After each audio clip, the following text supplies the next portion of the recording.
रतनगढ़ गांव में हीरालाल नाम का एक अमीर सेठ अपनी पत्नी मधु और अपने 2 बेटों के साथ रहता था और वो बड़ा ही कंजूस था और साथ ही साथ वो अपने आसपास के लोगों को ब्याज पर पैसे भी दिया करता था और वो कोई दान धर्म नहीं किया करता था और वही उसकी पत्नी जरूरतमंद लोगों की मदद किया करती थी। सुनो जी, आज बाजार से कोई अच्छी और ताजा सब्जी लेकर आना। ठीक है, मैं भी सब्जी लेकर आता हूँ, तुम बाकी की तैयारी करो। ऐसा कहकर हीरालाल सब्जी लेने चला जाता है। थोड़ा आगे चलते ही उसी गांव का एक व्यक्ति मिलता है। प्रणाम मालिक, मुझे आपसे कुछ कहना है। हाँ भाई राजू, बोलो क्या कहना है। मालिक, मैं इतने दिन शहर में नौकरी कर रहा था, लेकिन वहाँ फैक्ट्री में आग लगने की वजह से हम सबको काम से निकाल दिया गया है। मेरे पास जो पैसे थे वो सब खत्म हो चुके हैं। आप मुझे कुछ पैसे उधार दे दे तो आपकी बहुत बड़ी मेहरबानी होती। जैसे ही मेरे पास पैसे आएंगे मैं आपको पैसे लौटा दूंगा। ठीक है, मैं तुम्हें पैसे दे दूंगा, लेकिन तुम्हारे पास गिरवी रखने के लिए क्या है? बिना कुछ गिरवी रखे मैं पैसे नहीं दूंगा। मालिक, मेरे पास गिरवी रखने के लिए कुछ भी नहीं है। मेरे पास जो कुछ भी था मैं वो सब पहले ही गिरवी रखवा चुका हूँ। अगर तुम्हारे पास गिरवी रखने के लिए कुछ भी नहीं है तो मैं तुम्हें कुछ नहीं दे सकता, जाओ यहाँ से। मालिक, मैं आपके आगे हाथ जोड़ता हूँ, मुझ पर दया कीजिए। मेरे बीवी बच्चे भूख से तड़प रहे हैं। मुझे नौकरी मिलते ही मैं आपके सारे पैसे लौटा दूंगा, दया कीजिए मालिक। अगर मैं ऐसे ही गांव वालों की मजबूरी सुनता रहा तो मुझे भी तुम्हारी तरह एक दिन भीख मांगना पड़ेगा, जाओ यहाँ से। इस तरह राजू की कई बार विनती करने पर भी किशन ने पैसे देने से साफ इनकार कर दिया और उसे वहाँ से भगा दिया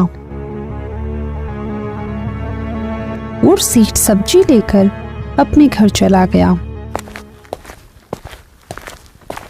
क्या हुआ जी, आज आप क्या सब्जी लेकर आए हो और आपको आने में इतनी देर कैसे हो गई? बाजार में मुझे केवल लौकी ही ताजा लग रही थी, इसलिए मैं लौकी लेकर आया हूँ। और रास्ते में क्या है ना कि मुझे राजू मिल गया था। वो मुझसे कुछ पैसे मांग रहा था, लेकिन उसके पास गिरवी रखने के लिए कुछ नहीं था, तो मैंने उसे पैसे देने से मना कर दिया, इसलिए मुझे आने में थोड़ी देर हो गई। आप कितने कंजूस हो। सच बोलो ना कि बाजार में बाकी सब्जियां महंगी थी, इसलिए आप लौकी लेकर आए हो। और ये सब छोड़ो, आप राजू की थोड़ी मदद कर देते तो क्या हो जाता। आप ये तो सोचो, भगवान ने अपन को मदद करने वाला बनाया है, तो अपन को किसी गरीब की मदद करने में क्या अर्ज है। आज आपने ये अच्छा नहीं किया। अरे कोई पैसे कोई पेड़ पे थोड़ी लग रहे हैं, मैंने भी तो ये पैसे बहुत मेहनत से कमाए हैं। अगर मैं ऐसे ही लोगों की मदद करता रहूंगा तो मैं खुद ही एक दिन रोड पर आ जाऊंगा। आपसे तो कुछ कहना ही बेकार है। फिर थोड़ी देर बाद मधु हीरालाल से छुपकर राजू के यहाँ जाती है। अरे ओ राजू, क्या तुम घर पर हो? बाहर आओ। जी मालकिन, बताइए क्या हुआ? तुम्हें कुछ पैसों की जरूरत थी ना, तुम ये पैसे रखो और अपने परिवार का ध्यान रखो। अगर तुम्हें किसी भी चीज की जरूरत पड़े तो तुम मालिक के पास मत जाया करो। आपका बहुत बहुत धन्यवाद मालकिन, भगवान आपका भला करे जो आपने मुझ जैसे गरीब की मदद करी। अरे कोई बात नहीं, ये तो मेरा फर्ज था, लेकिन तुम ये बात मालिक से मत कहना, ठीक है? चलो मैं अब चलती हूँ। फिर मधु वापिस अपने घर लौट जाती है। फिर ऐसे ही कुछ दिन बीत जाने के बाद, सुनो जी, गर्मी का मौसम चल रहा है, अपने गांव के लोगों को पानी पीने के लिए बहुत दूर जाना पड़ता है, तो मैं सोच रही थी कि अपन अपने गांव वालों के लिए पानी का कुआं बनवा दे। अरे मेरे पास इतने फालतू के पैसे नहीं हैं, इससे अच्छा तो मैं पैसे किसी को ब्याज पर दूंगा तो मुझे दुगना ब्याज तो मिलेगा। कुआं बनवाने से मेरा क्या फायदा होगा। मधु कुआं बनवाने के लिए हीरालाल को मनाने की बहुत कोशिश करती है, लेकिन हीरालाल कंजूस होने के कारण कुआं बनवाने के लिए तैयार नहीं होता। ये सब छोड़ो और तुम ये बताओ, अभी तक बच्चे फसल बेचकर घर क्यों नहीं लौटे? इससे अच्छा तो मैं खुद ही चला जाता। अरे आ जाएंगे, आप क्यों फालतू चिंता कर रहे हो। अब वो कोई छोटे बच्चे थोड़ी हैं, वो भी बड़े हो चुके हैं। और उधर दोनों भाई फसल बेचकर दोनों अपने घर लौट रहे थे। सुनो भाई करण, अपन ने जो अनाज बेचा तो उस अनाज से अपन को पूरे 20,000 रुपए मिले हैं, तो क्यों ना अपन दोनों हजार रुपए लेकर बाकी के पैसे पिताजी को दे दें। हाँ भैया, बिल्कुल सही कह रहे हो, क्योंकि पैसे पिताजी के हाथ में जाने के बाद पिताजी हमें 1 रुपया भी नहीं देते। इस तरह दोनों बातें करके अपने घर आ जाते हैं। घर पहुंचकर सारे पैसे अपने पिताजी को दे देते हैं। ये क्या, ये तो केवल 18,000 रुपए ही हैं। उसने 20,000 रुपए दिए थे ना। बाकी के पैसों का तुम दोनों ने क्या किया? क्या तुम दोनों ने उन पैसों को खर्च कर दिया? हम पैसे क्यों लेंगे पिताजी? आपसे बिना कुछ पूछे कभी कुछ करे हैं क्या? फसल से सच में केवल 18,000 रुपए ही आए हैं पिताजी। सच में पिताजी, इस बार अनाज का दाम कम हो गया है। एक बोरी के 90 रुपए तो 200 बोरी के कुल मिलाकर 18,000 रुपए। ये क्या, उसने तो मुझे कहा था कि 100 रुपए बोरी के देगा और थोड़े ही दिनों में बोरी का 10 रुपए दाम कम हो गया। अगर पिताजी आपको हमारे ऊपर विश्वास नहीं है तो आप खुद ही चले जाया करो। आगे से हम दोनों नहीं जाएंगे फसल बेचने के लिए। अरे आप क्यों फालतू दोनों बच्चों को डांट रहे हो? ये दोनों थक गए होंगे, इन्हें थोड़ी देर आराम करने दीजिए। फिर एक दिन रात को अरे कौन हो तुम और मेरे घर में क्या कर रहे हो? तुम अभी मेरे घर से बाहर जाओ। सेठ हीरालाल, शांत हो जाओ। आज के बाद तुमको हमारे साथ ही रहना है और मैं तुम्हें लेने आया हूँ। अरे ओ, मैं मेरा घर छोड़कर भला तुम्हारे साथ क्यों रहूंगा? मैं तो यहीं रहूंगा। सेठ हीरालाल, तुम ये बातें छोड़ दो। अगर तुम तैयार हो तो चले अपन। अब तुम्हारा यहाँ पर कोई काम नहीं है, तुम मर चुके हो। सेठ हीरालाल, मैं यमराज का दूत हूँ। मैं तुम्हें यहाँ से लेने के लिए आया हूँ क्योंकि अब तुम्हें तुम्हारे कर्मों की सजा भी तो देनी है। क्या कहा?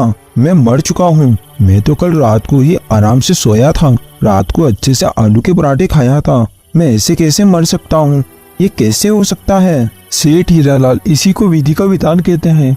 अब धरती पर तुम्हारा समय खत्म हो चुका है। अब तुम्हें तुम्हारे कर्मों के हिसाब से सजा मिलेगी। चलो अब यहाँ से चलते हैं। लेकिन मैंने क्या किया जो मुझे सजा मिलेगी? तुम्हें नहीं पता कि तुमने कैसे कर्म किए हैं? तुम्हें नरक में जगह मिलेगी क्योंकि तुमने कभी भी किसी भी जरूरतमंद लोगों की मदद नहीं की। हमेशा केवल अपना ही स्वार्थ देखा है। ना कभी तुमने 1 रुपए का धर्म किया। तुम्हारी पत्नी बेचारी तुमसे कितना कहती थी कि लोगों की मदद किया करो, लोगों के लिए कुआं बनवा दो, लेकिन तुम्हें हर जगह केवल अपना ही फायदा दिखता है। जहाँ तुम्हारा फायदा नहीं होता वहाँ तुम कुछ नहीं करते।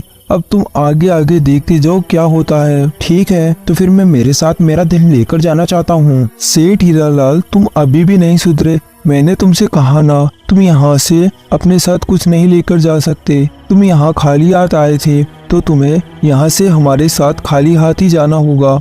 लेकिन मैंने तो बहुत सारा धन छुपा कर रखा है और साथ ही साथ गांव में बहुत से लोगों को ब्याज पर पैसे भी दे रखे हैं और ये बात मेरे अलावा मेरे घर में किसी को नहीं पता। मैं ये सब बातें अपने घर वालों को बताना चाहता हूँ। आप मुझे थोड़ी देर का समय दे दीजिए। सेठ हीरालाल, ना तो तुम्हें ये लोग कोई देख सकते हैं और ना ही कोई तुम्हारी बात सुन सकता है। तुम अब हमारे साथ चलो, तुम्हारा समय यहाँ पर खत्म हो चुका है। आप मुझे बस एक दिन का समय दे दीजिए। मैं यहाँ का सारा काम खत्म करके आपके साथ चलूंगा। बस एक दिन दे दीजिए। तुम एक दिन की क्या बात कर रहे हो सेठ? तुम पूरे यहाँ पर 12 दिन रहकर देख लो। यहाँ जो कुछ भी होगा तुम उसे केवल देख सकते हो। ना ही कोई तुम्हारी बात सुनेगा, ना ही कोई तुम्हें देख पाएगा। लेकिन ठीक 12वें दिन मैं तुम्हें अपने साथ लेकर जाऊंगा और अगर तुम उससे पहले भी मेरे साथ जाना चाहते हो तो मैं तुम्हें यहाँ से ले चलूंगा। लेकिन 12वें दिन तो तुम्हें मेरे साथ जाना होगा। मेरी बात तुम्हें समझ में आ गई ना सेठ हीरालाल? ये तो बहुत ही अच्छी बात है। आपने मुझे 12 दिन का समय दे दिया, मेरे लिए इतना काफी है। फिर अगले दिन जब सुबह हुई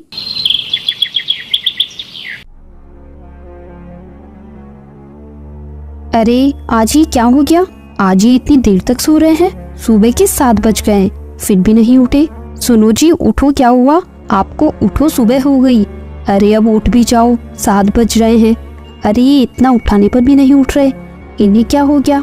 अरे करण अर्जुन, जरा यहाँ आओ, देखो तुम्हारे पिताजी को क्या हो गया। फिर करण अर्जुन वहाँ आते हैं और अर्जुन अपने पिताजी का हाथ पकड़कर देखता है। माँ, पिताजी इस दुनिया में नहीं रहे। पिताजी हमें छोड़कर चले गए माँ। थोड़ी ही देर में ये बात पूरे गांव में फैल जाती है और गांव वाले सेठ हीरालाल के घर के बाहर इकट्ठा होना शुरू हो जाते हैं। सेठ हीरालाल के परिवार वाले सभी लोग दुखी थे। कुछ दिनों पहले मैंने सेठ जी से पैसे मांगे थे, लेकिन उन्होंने मुझे पैसे देने से साफ मना कर दिया था। लेकिन मालकिन ने मेरी मदद करी थी। तुम्हें क्या लगता है इतने सारे लोग यहाँ पर सेठ जी के लिए आए हैं?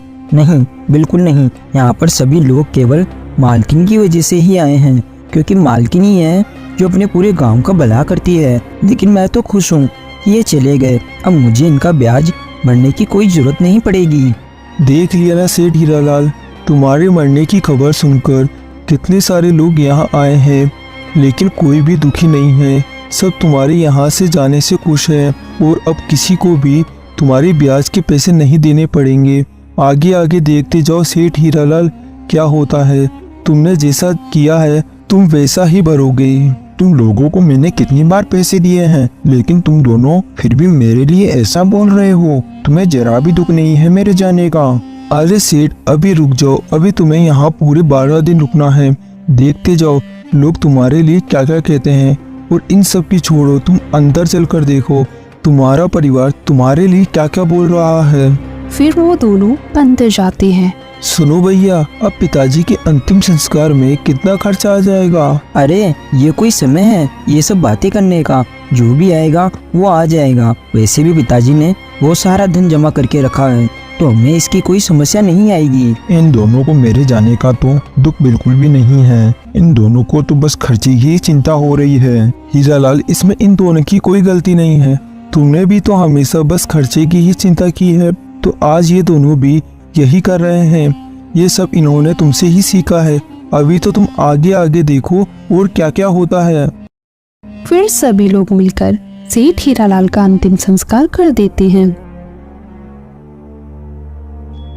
फिर सभी लोग वापस अपने अपने घर चले जाते हैं। सुनो भैया, मुझे बहुत तेज भूख लग रही है। अब अपने खाने का क्या होगा? क्या अपन को आज पूरे दिन भर भूखा ही रहना पड़ेगा? अरे तुम्हें इतनी जल्दी ही भूख लग रही है क्या? पड़ोस वाली काकी को बोला है, वो भी थोड़ी देर में खाना बनाकर दे जाएगी। इन दोनों को मेरे जाने का बिल्कुल भी दुख नहीं है। इन्हें तो अभी से ही भूख लग रही है, खाने की चिंता हो रही है इन्हें। सुनो करण अर्जुन, जरा यहाँ आओ। सुनो, तुम्हारे पिताजी ने बहुत से लोगों का सामान अपने पास रखा हुआ है, तो तुम आज ही पिछले वाले कमरे को खोलकर जिसमें से जिस किसी का भी सामान है वो सामान उसको लौटा दो। लेकिन माँ, पिताजी ने भी तो उन सामान के बदले लोगों को पैसे दिए थे, तो अपन ऐसे कैसे वापस उन लोगों को उनका सामान दे सकते हैं? देखो बेटा, तुम्हें जो भी चाहिए वो सब मैं तुम्हें दे दूंगी, लेकिन तुम वो सारा सामान जिस किसी का भी हो उसे लौटा दो। ये सब मैं क्या देख रहा हूँ? मेरे मरने पर तो कोई भी दुखी नहीं है, सब मेरी बुराई ही कर रहे हैं। अरे सेठ हीरालाल, ये तो अभी शुरुआत है। ये लोग अभी तुम्हें तुम्हारी बुराई करके याद तो कर रहे हैं, लेकिन कुछ दिनों बाद तो ये लोग भूल ही जाएंगे कि तुम इनके साथ रहते भी थे क्या। इसीलिए कहते हैं कि अच्छे कर्म करो तो लोग तुम्हें याद करेंगे। लेकिन हीरालाल, तुम्हारे खाते में तो केवल सारे पाप ही पाप लिखे हुए हैं। तुमने पूरी जिंदगी में एक भी भला काम नहीं किया है। नहीं, ऐसा नहीं हो सकता। आज से मैं सब लोगों का भला करूंगा। ये सब लोग तो मेरी बुराई ही करते जा रहे हैं। मुझे माफ कर दो। आज से मैं सब लोगों का भला करूंगा। माफ कर दो, मुझे माफ कर दो। क्या हुआ जी, आप इतनी रात को क्यों इतनी जोर जोर से चिल्ला रहे हो? क्या बात है? फिर हीरालाल देखता है कि अभी जो कुछ भी उसने देखा वो एक सपना था। ये देखकर वो बहुत खुश होता है। अरे भाग्यवान, मैं जिंदा हूँ, मुझे कुछ नहीं हुआ। मुझे माफ कर दो। आज से तुम जैसा कहोगी मैं वैसा ही करूँगा, और कल से ही मैं गांव में कुआं खुदवा दूंगा और गांव वालों का भला करूँगा, और गांव में जितने को भी ब्याज पे पैसे दे रखे हैं मैं सभी के पैसे माफ कर दूंगा। आज से मैं बस गांव का भला ही करूँगा। भाग्यवान, तुम मुझे माफ कर दो। आपकी तबीयत तो ठीक है ना? आप ये क्या बोल रहे हो? आप और दान धर्म करोगे? फिर हीरालाल सारी बात अपनी पत्नी मधु को बता देता है, और अगले दिन सुबह होने पर सेठ हीरालाल कुआं बनवाने का काम शुरू करवा देता है और जरूरतमंद लोगों की मदद करने लगता है। तो दोस्तों, हमें इस कहानी से यही सीख मिलती है कि जैसे कर्म हम करेंगे वैसा ही फल हमें मिलेगा, और यही जीवन का सत्य है। सेठ ने अपने सपने में पूरे जीवन की सच्चाई जानी कि उसके जाने के बाद लोग उसके बारे में क्या क्या बोलते हैं। तो हम भी जब तक इस धरती पर हैं हमें अच्छे कर्म करना चाहिए, ताकि लोग हमें अच्छे कर्मों की वजह से याद करें।